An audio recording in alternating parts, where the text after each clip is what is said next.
Thanks for watching another Signal 7 video. Today we're going to have a tutorial on the basics of tuning and casting a bait caster. For all you beginners out there, this might save you some headaches before you get out to the lake. Maybe a couple of spools of line too. I brought with me today basically 3 different types of bait casters with 3 different braking systems. Just a quick rundown: you have a magnetic braking system with the adjustment on the side. You have a centrifugal braking system with adjustments on the inside. And then you have another type of magnetic braking system that uses a double adjustment here. The other 2 things you need to be aware of on these bait casters is the spool adjustment and the drag. Your spool adjustment on all your bait casters is going to be this little knob right here. Your drag is going to be the star knob that you see connected to the handle on the reel.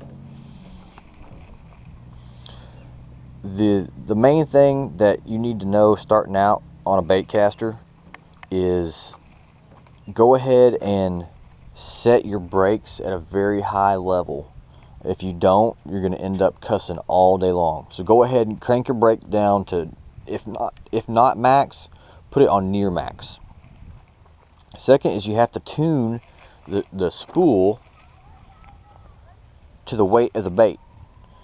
What you're going to do is engage the spool and then watch the bait fall. You see how it falls at a slow pace? That is exactly what you want to happen. Alright? If it's way too loose, it's going to fall too fast, and it's going to create a backlash, or a professional overrun as we like to call it, whenever you cast.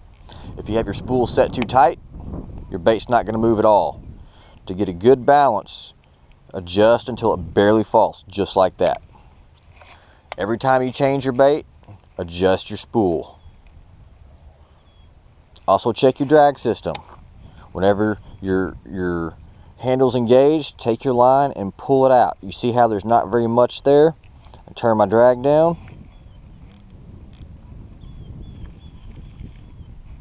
You want to set your drag nice and tight so you end up getting hook penetration on the hook set and you don't create a backlash. Let's talk for a second on how to adjust some of these braking systems on these reels. On your centrifugal brake reels, you open up the side plate.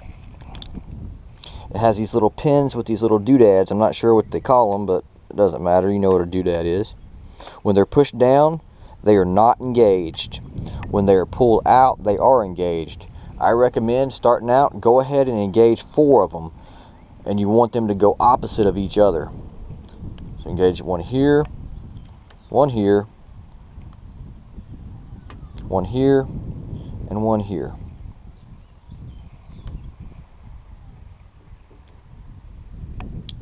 And as the wind conditions pick up, you're going to want to engage more brakes.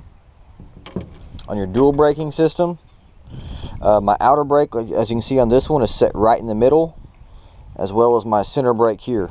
For the beginners, go ahead and crank your outer brake up all the way up to probably 10, 9, somewhere in that neighborhood, but leave the center on your medium.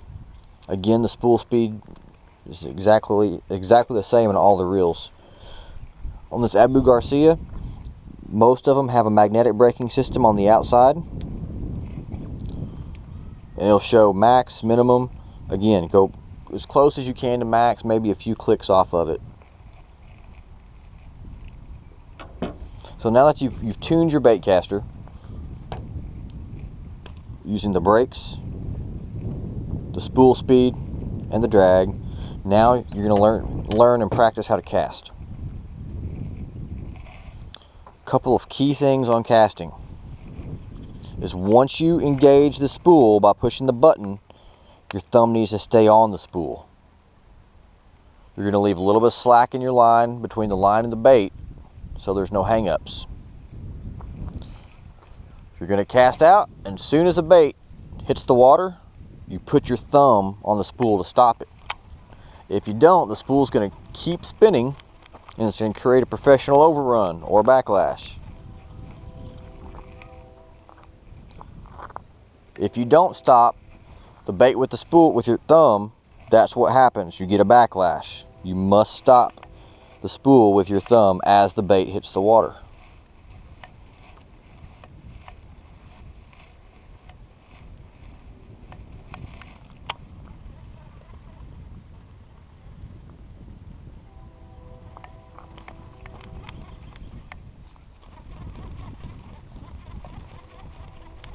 If you can remember to set your brakes, set your spool speed, and set your drag,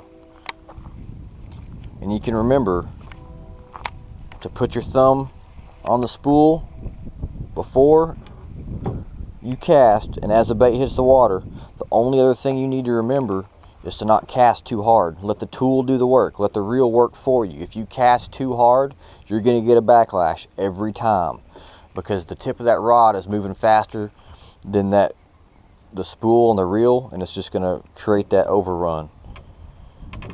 If you have any questions, feel free to post. I'll get back to you as soon as I can. Thanks for watching the Signal 7 Outdoors video, and we'll post some more as soon as we can.